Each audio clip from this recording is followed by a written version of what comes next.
Eden Santos, Net 25.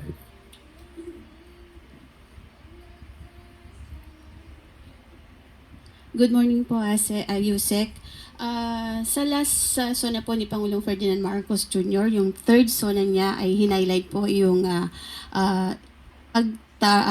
pagkamit po ng gobyerno sa food security po ng Pilipinas. At ngayon po lang buwan na lang, malapit na ulit yung kanyang SONA.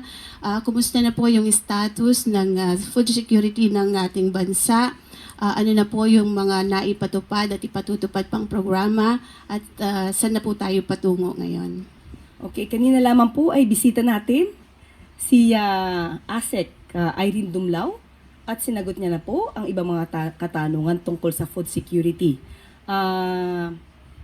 Hanggang doon lamang po ang aking masasagot dahil nasagot niya na po kanina ibang mga programa patungkol po dito. Pero nasaan na po tayo ngayon pagdating po dun sa pagtamo ng pamahalaan ng Marcos administration, pagdating po dun sa pagkakaroon natin ng seguridad sa pagkain sa ating bansa? Nakita niyo naman po kung ano pong sinabi ng ating ASEC from the DSWD. Nagagampanan po yan at nagkakaroon po ng traction dahil sinabi po niya noong nakaraang buwan lamang ay maganda po naman ang naging resulta.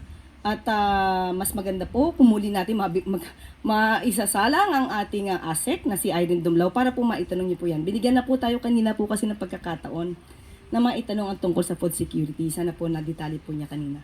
At nadetali naman po niya kanyang mga programa kanina po. Thank you po. Thank you. And